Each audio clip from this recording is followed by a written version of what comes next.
इन दिनों देश में 400 पार का नारा चर्चा में है। आप याद करिए 1984 के चुनाव को, जब इंदिरा गांधी की हत्या हो गई थी और चुनाव के दौरान कांग्रेस को सहानुभूति वोट मिले थे। कांग्रेस गठबंधन ने 414 सीटें जीती थी। राजीव गांधी के नेतृत्व में देश में सरकार गठित हुई थी। उससे पूर्व का चुनाव यदि आपको याद हो 1980 का, 1980 में इंदिरा गांधी के नेतृत्व में देश में लोकसभा का चुनाव हुआ था। 1980 के चुनाव में 353 सीट जीतकर कांग्रेस ने एक बड़ी जीत हासिल की थी। विपक्ष में चौधरी चरण सिंह जो जेपीएस के लीडर थे, उन्हें 41 और जेपी नाम की पार्टी के लीडर जगजीवन राम को 31 सीटें मिली थी। हम यह चुनाव इसलिए आपको याद करा रहे हैं क्योंकि 1980 का चुनाव और 1984 का चुनाव कांग्रेस के लिए एक अमृत के समान रिजल्ट देने वाला चुनाव था, जबकि 1989 के चुनाव में राजीव गांधी के नेतृत्व में कांग्रेस बुरी तरह हारी थी। कांग्रेस गठबंधन को 197 सीट ही मिले थे। नेशनल फ्रंट बना था बीपी सिंह के नेतृत्व में, उसे 143 और बीजेपी को 85 सीटें मिली थी। मैं ये आपको इसलिए याद दिलाता हूं कि कोई दल देश में यदि यह कहे कि वह 400 का आंकड़ा पार कर रहा है तो कभी कभी यह बात सटीक नहीं बैठती है।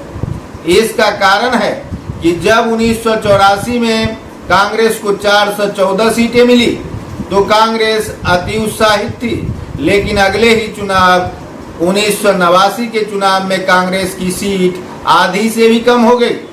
वर्तमान में यही हाल बीजेपी एवं एनडीए का भी है।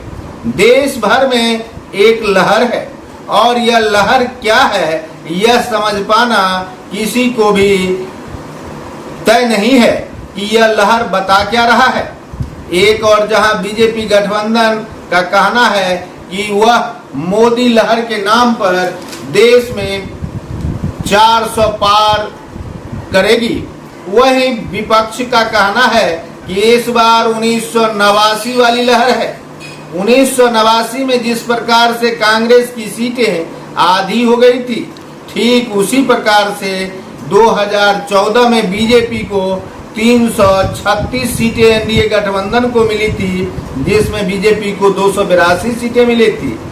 2014 के चुनाव में कांग्रेस को महज 59 सीट यूपीए सहित में और केवल कांग्रेस को 44 सीट मिली थी।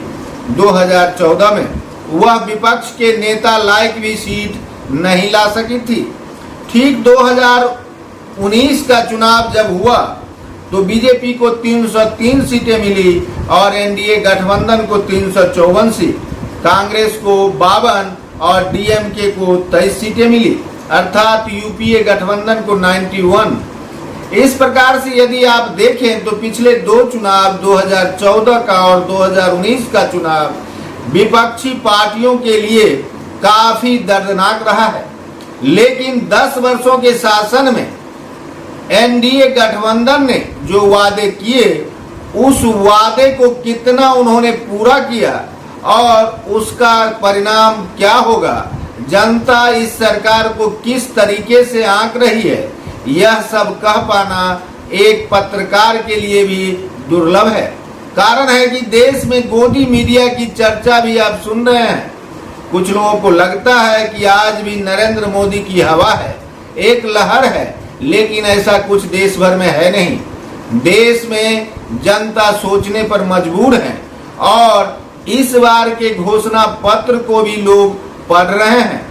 हवाई लोग जीत का दावा अवश्य कर रहे हैं, लेकिन देश भर में जो लहर चल रही है वह लहर जनता की लहर है और जनता की लहर किस करवट बैठेगा यह कह पाना मुश्किल है। कारण है कि 2024 का जो चुनाव है वह पूर्णतया डिजिटल है। डिजिटल इस मायने में कि नए युवकों की संख्या देश भर में बढ़ गई है। युवा अपने देश का निर्माण करने के लिए किस प्रकार का सरकार गठन कर देश का नव निर्माण करना चाहता है, यह इस बार का चुनाव तय करेगा। नरेंद्र मोदी की उम्र 73 वर्ष की है और नरेंद्र मोदी 2 पंचवर्षीय कार्यकाल से देश के प्रधानमंत्री हैं। बिहार के 40 लोकसभा सीटों पर जिस प्रकार से दौरे हो रहे हैं, उस प्रकार से यदि आप देखें तो नरेंद्र मोदी पहले प्रधानमंत्री हैं जो हर सीट पर चुनावी सभा करने के लिए आ रहे हैं। आपको पता होगा कि इंदिरा गांधी के समय में, जब इंदिरा गांधी प्रधानमंत्री हुआ करती थी, पूरे बिहार में 4 सभाएं ही होती थी और वह 4 सभा बिहार को 4 भागों में बांटकर हुआ करती थी। फिर जब मनमोहन सिंह प्रधानमंत्री हुए तो वे भी इसी रूप को जारी रखा और 4 सभा किए, लेकिन आज परिस्थितियां बदल गई है। इस बार प्रथम चरण के चुनाव में ही 4 सीटों पर मोदी जी 4 बार आ चुके हैं। ऐसी स्थिति हो गई है। ऐसे में आप यह नहीं कह सकते हैं कि देश में क्या चल रहा है। जिस प्रकार से 1984 में राजीव गांधी को 414 सीटें मिली और 1989 में यही सीट आधी से भी कम हो गई, क्या उस समय लहर नहीं था? लेकिन वह लहर दिख नहीं रहा था। जब सीट जीत और हार में बदली तब कांग्रेस की आंखें खुली थी। ठीक उसी प्रकार से बीजेपी भी इस बार उत्साहित है और यह उत्साह जीत में परिवर्तन होता है या फिर हार में, यह कह पाना मुश्किल होगा। लेकिन एक बात साफ है कि कांग्रेस बीजेपी को हल्के में यदि ले रही है तो यह उसका गलत निर्णय है।